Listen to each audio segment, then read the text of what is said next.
And we are recording. Apologies for the, my camera's not great. Hi, Fiona.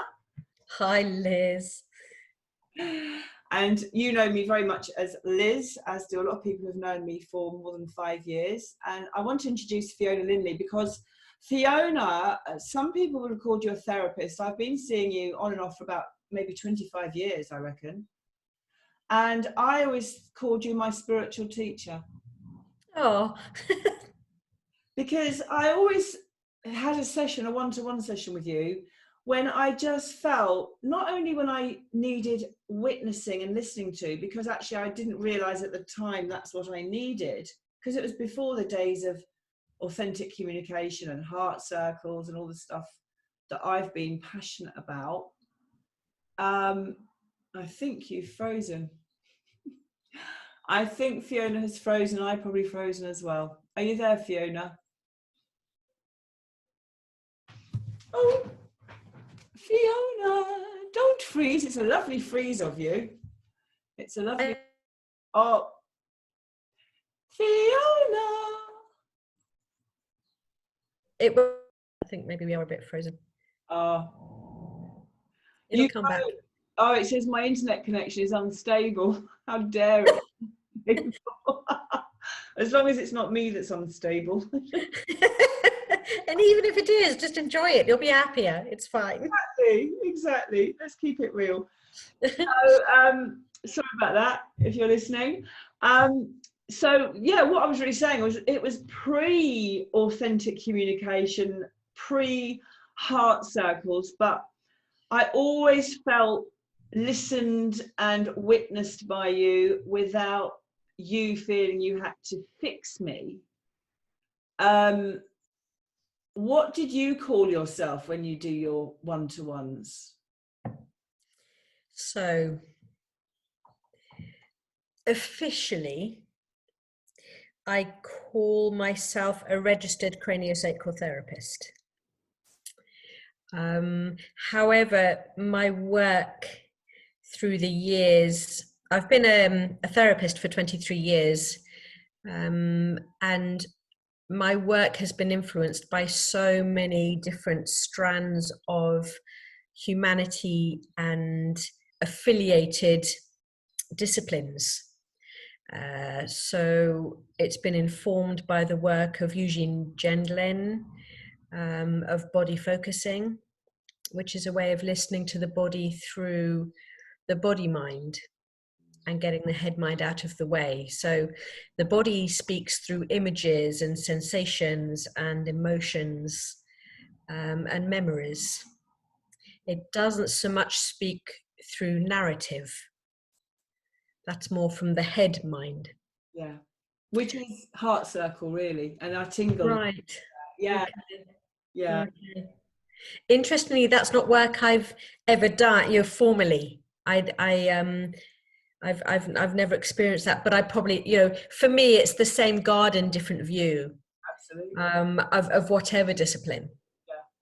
And I think key to the work that I've done with you, essentially, has enabled me to grow and be able to hold that space for other people, because I've been on that journey, as we all have. And I think having a sort of mentor in the department in which your fascination is, because I used to sometimes say to myself, well, I don't know if I need to have a session particularly, but I'm fascinated in being a human being. I remember saying to you, right. I'm just fascinated by being human. And what a wonderful way to be. It is a fascinating journey after all. Isn't it's it? Bonkers. It's amazing to be human. Why is it that some of us have this innate deep longing to be met? Is it simply fear that holds people back, do you think? I think that's a complex question. I think it is as well. I don't know where it came from. Just trust it. It's fine. For me, what I've witnessed in others, but also in myself, is that it comes from a place of wound. It comes from a place in which we weren't met in the right way for ourselves at a younger stage in our life. And that could be even prenatal. So even from before the time we're conceived, even through conception, through pregnancy, through gestation, through our labor. And there is often a signature that runs through a life. And that could be, it could be fear, for example. If I speak, I'll be too much. That's one signature that can run through. If I exist, I won't be loved. Another signature could be, what have I done wrong? So it depends. There are many different signatures really that can play out in the life, and there's often many examples that all bow down to one particular signature in a way. And ultimately it comes to somebody either needing more love to be received, or to give more love. Fundamentally, that's what every single discipline of a therapeutic nature comes down to. Somebody either needs to receive or give. Are they not the same thing? For sure. I used to feel really guilty about that, do you know? Because when I gave a session, I used to feel like I had been received also. I would feel my nadis, the yogis would call it, I would feel them expansive and flowing and reconnecting. I'd feel myself reconnecting with my own sovereign self, and like I was doing what I was here to do.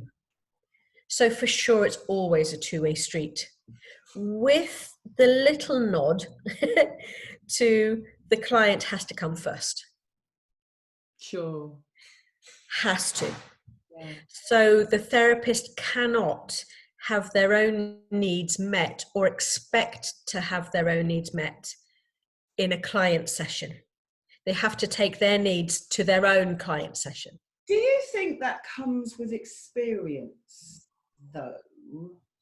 Like, do you think that when we are so connected with another and able to hold that space, that even that is just a concept? Can you say a bit more about a concept of what?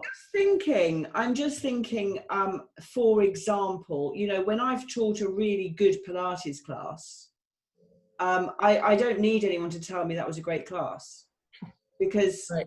I just know. And I don't mean that in the egotistical. I mean, when you've been that present, like when you're with and meeting somebody, it just is. It's like, this is, and we're all receiving and we're all giving. And so then the divide is not there.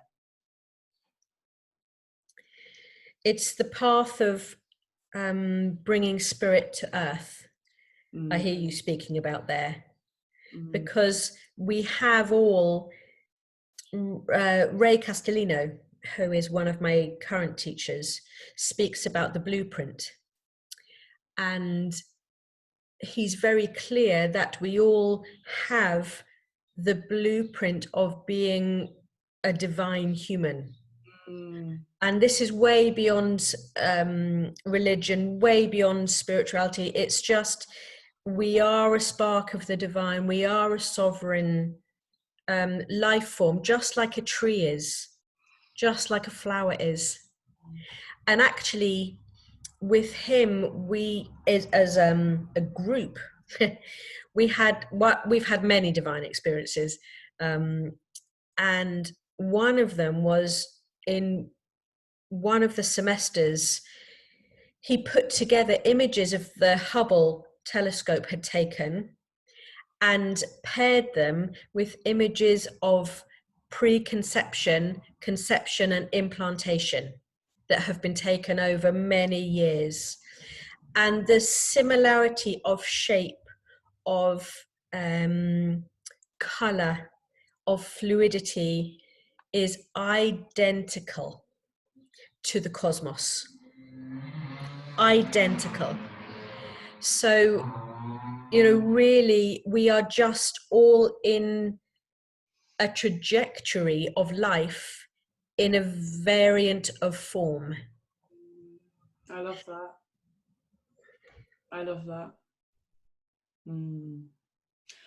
I've noticed the last few weeks in lockdown. I've been in lockdown for about 7 weeks now, I think. I went into lockdown a week before everyone else, and then I'd been a few weeks prior to that because I'd been ill and come back from Bali, and I've been noticing my human self getting caught up in this whole thing about being awake to what's going on and those that are asleep. And I've found myself really struggling at times to stay fully in my heart and fully present. And it feels a relief to say that, it feels a relief to be able to just kind of name that. And I watch this character playing out. What do you have to say about that? How are you managing with it all? With lockdown, or with lockdown, and with your own thoughts about what's happening? And I know you stay off social media, which is probably a good thing to do. Sometimes I engage and sometimes I don't. For me, the time of lockdown has been a time of absolute bliss. Absolute bliss. Because one of my signatures is that I need to go very slowly because I'm visual kinesthetic in my dominant senses. Oh. So I feel on a neural system level, as we all do, but some of us feel it really intensely.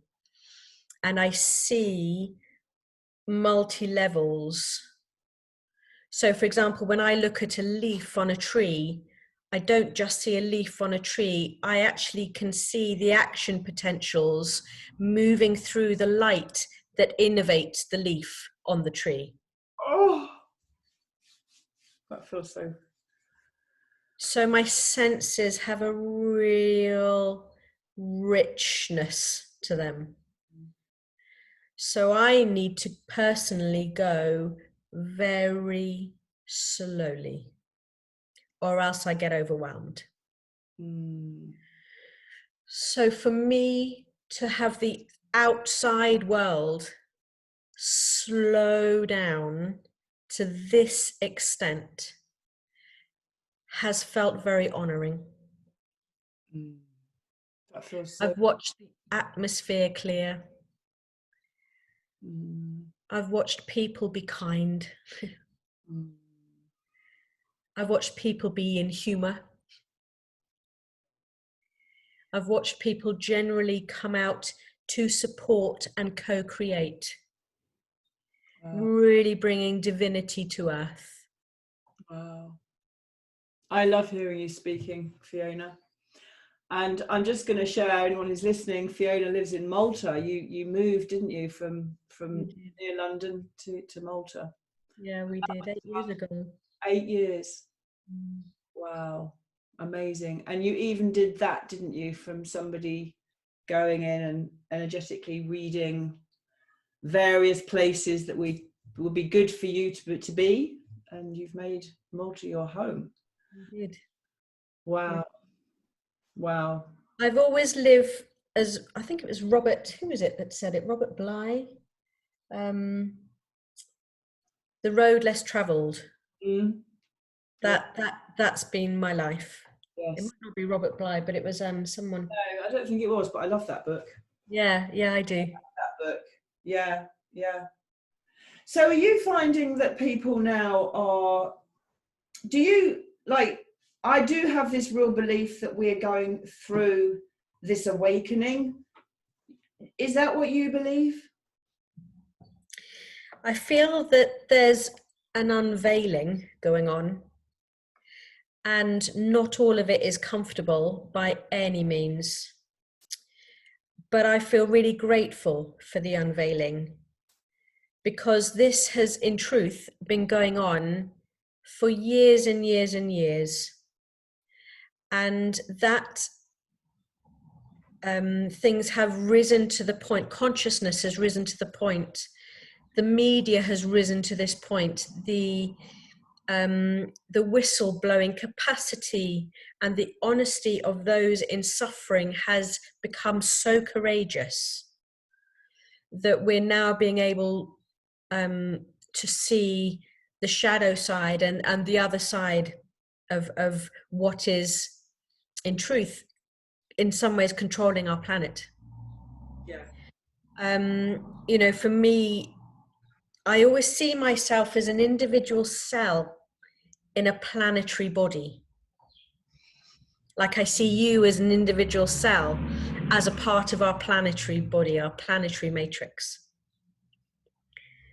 And without each cell functioning, we can't be a whole body. Mm. But just like the human healing process is at times a rough, raw, rugged, awesome Tell me terrain. about it, Fiona. Right? Tell me about it. That one.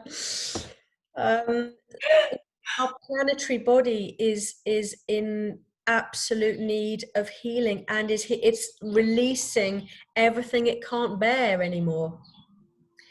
And how we show up to it is what is going to make the difference of how we come out of it. So do we go into fear and terror and shutdown and suppression? Do we fight and get angry? Do we get activistic with it? Do we acknowledge it but keep our own lane? You know, how can we be in relationship with it, really? Because if we deny it, it's only going to get stronger. So I'm going to use myself as the example.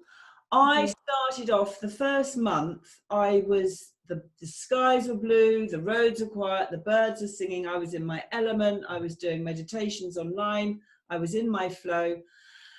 And I started to listen to to David Icke and all the other people, stuff I've believed in for many decades. And I started hearing people speak, and I started finding myself and friends of mine who follow what I followed every morning. There'd be WhatsApp and memes sent. And I found that I was really also starting to connect with that part of me that also is angry with the governments, is angry with the medical profession, like the anger I have. I just did a Facebook Live earlier about my grief that I went through with the medical profession, with my husband, with my baby, with myself, where I've been told I'm on medication for life, you've got a disease, you shouldn't be feeling well, you're sick, you've got this for life, and refusing the medication, healing myself the way I knew, which is through authentic relating, which was through my diet, which was through exercise.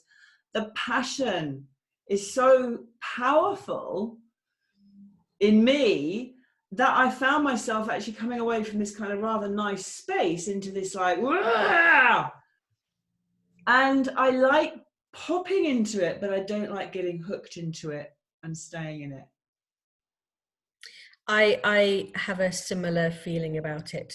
There are times where I notice I speak up more, and I might put something on social media. I might put a post here and there. I might repost. Like, I'm very keen on giving those who can speak with honesty and integrity airspace. So, for example, I've watched a lot of medical doctors and scientists who find themselves often in unfortunate circumstances and often disappearing. Yeah. And there sadly have been many of those. but I really want to give airspace to those people because they know, they have been in the field, in the experience of, and I have Does it make you angry, Fiona? um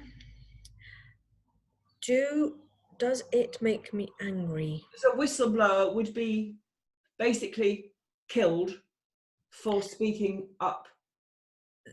That, yes, that does make me angry.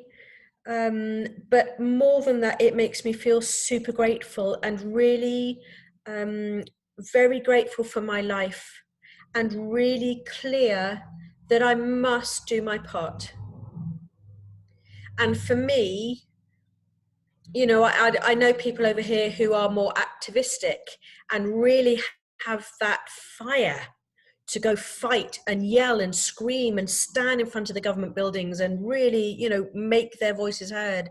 Mm-hmm. And I know those who run cafes who are there providing cups of coffee and tea for those who are yelling. I know those who are providing medical and spiritual care for those who are needing to yell. So we all have a place. The trick is to know where our place is and be there fully. Be fully awake, fully present, fully willing to honor our soul request to be incarnated and alive through this planetary transition. Because I do think we've got many years of this to go yet. I do. Yeah, I agree with you. This is not going to just be over with.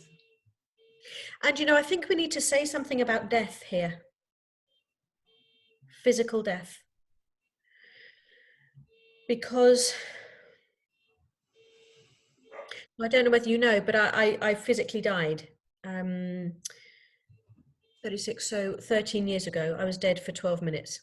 Wow. I remember you telling me. Okay. As you said that, an alarm went off outside. Beep, beep, beep. Oh, really? Right. It's not Stop. important at all. It's nothing. But I remember all of it. And I remember the magnetic force that I came back with very quietly, very calmly. So I'm one of the lucky ones in a way. I really know I'm supposed to be here now, but I do struggle with being here too. Yeah. When these forces just seem to want to deny life, not just my own, but just basic life, from the deforestations to human life, ocean life. It seems that life itself is under threat. Yeah.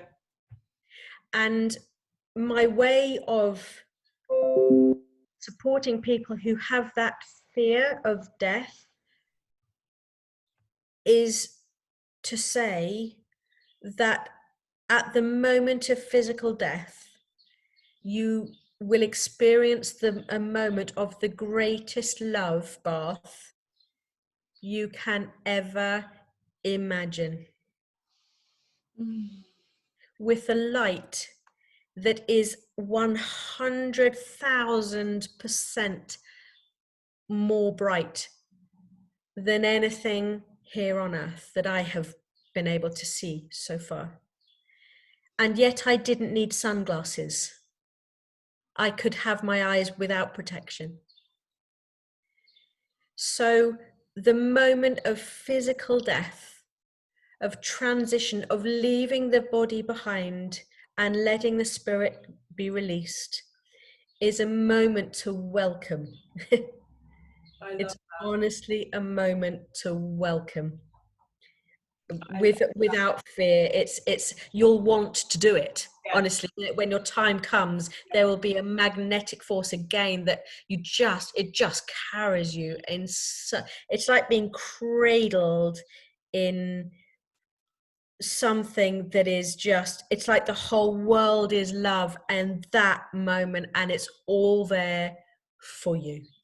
Oh God, this is just so expansive. The words, the energy here is just so mind-blowing and expansive. And you know, it's funny you should say that, because I always said that from my 20s and 30s, it wasn't until I wasn't scared of dying that I finally started living. And they say that, don't they? Yeah. The fear of death is so huge. And I've noticed myself over the last few weeks actually again thinking, you know what, I can't wait to go back home. It's like, it's such hard work being a human being sometimes in this body, you know, with this mind and this personality. Just take me home. And then you realize that, you know, I'm here for a reason. I'm here for a reason. I'm here for a purpose. And I have to use my personality for the way that I've been given it, as we all do, and trying not to judge ourselves too much. But I love that description of passing over, of death, of dying, because we're eternal beings. And I think this is the thing, isn't it? The mind and the ego are just frightened of dying, thinking that we are just here once and that's it, we're gone. You know, we even die in utero. Explain. So when we're growing as a fetus, if we didn't die, we would end up with hands and feet that were webbed. Right. So we have cell death to create individuated fingers and toes. Those cells have to die to create the space. Yeah. So we can have individuated digits. Isn't that cool? Isn't it great? And we're always dying. We're always renewing. We are always dying. We are always regenerating. It's just for people to remember that as our mothers had to labor to bring us into this life on this side of the veil, so the process of physical death is a process of labor back to spirit. Mm-hmm. It's birth to birth, whichever way we go. Now then we start to address, okay, well, if death isn't scary, then what about the how? Now, yes, for sure. I mean, you know, for me, for example, I wouldn't want to die in a fire. I wouldn't want to burn to death. No. That for me would, I think, be something extraordinary, awesomely, wow, sensation-wise. Yeah, yeah. But then again, there was that monk who deliberately burnt himself to death, set himself alight in meditation pose, and stayed in pose as his body burned. And his heart, his physical heart, stayed unburned. That's a bit of an experiment, isn't it? A little far for me, but you know, each to their own. You know who died in and we must wind it up. You know who died in a fire? That wonderful woman who was at the Hippocrates Centre that promoted all the green juices, the wheatgrass juices, and there was this big movement at the Hippocrates Centre for people with cancer. She died in a kitchen in the Hippocrates Centre from fire. Wow. It changed her hair from grey back to brown. She was in her 60s or 70s. She was very healthy. And guess what? She died in a fire. So, you know, we're all going to die. We're all going to die. We can't choose, you know, but preferably not. Yeah, fire. We can work with it, actually. We can consciously use our life force to create the image. It's like I say to people, a thought conceived by the mind, nourished by the breath, takes root in the heart of every cell in the body. Oh, I love that, Fiona. When are we going to do a retreat? I don't know, let's fix it up.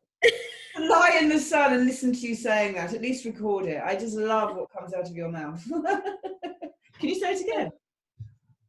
A thought conceived by the mind, nourished by the breath, takes root in the heart of every cell in the being.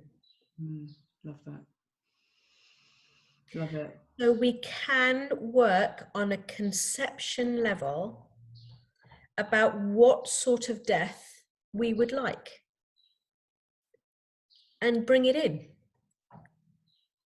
Do you want to be at home with your friends around, singing, dancing? Do you want to be outside in nature? How would you like to lose your body? And I think it's very normal for the really sensitive types to be struggling right now, if I'm honest. I notice in myself, I have thoughts of envy, actually, of my elders. Because if all goes according to biological planning, they get to leave this before I do. And I notice I have moments of envy around that. Wow.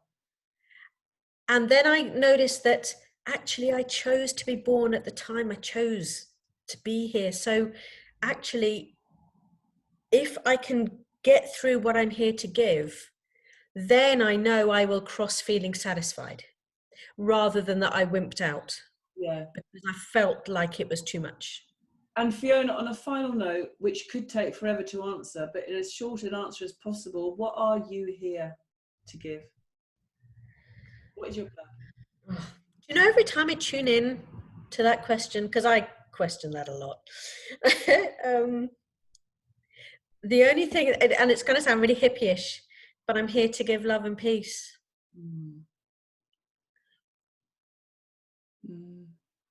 I'm here to give love and peace. Well, you certainly do that for me, and you've done that for me for well over 20 years. I remember you sending my mother to have a session with you before she died, God bless her, and that was 15 years ago. Wow. I know before that I'd been seeing you for years, and I loved your kind of feminine holding. Well, it's always been a pleasure to hold you and support you and, watch you grow into your liberation and, how your life has changed shape. Awesome. It's been an incredible journey and hopefully lots more to go. Oh, darling, thank you so much. It's been lovely. What's the weather like in Malta today? It's about 28 degrees. Oh, lovely. Oh, lovely. I reckon it's about 20 here at a guess. My husband just cleaned the pool today. Oh, that sounds so lovely. Oh, I'm jealous. I know. It's so I might go and celebrate with a little dip. And your house, which when I come to Malta, I'm going to do a little video. Your house is completely energy-wise. It's been really beautifully tended and nurtured, hasn't it? With. So just briefly, I built the house. I've always been fascinated by form and function. Even as a kid, I would pick up dead crabs on the beach and just look at how their joints, and they had so many folds of skin between each joint. Dead birds. I mean, my mother loved me. The house that we built here is based on sacred geometry and feng shui, actually in the fabric of the build. So we've used all the concepts of natural light, natural form, natural flow to cope with the climate, to cope with our needs. We don't have Wi-Fi here.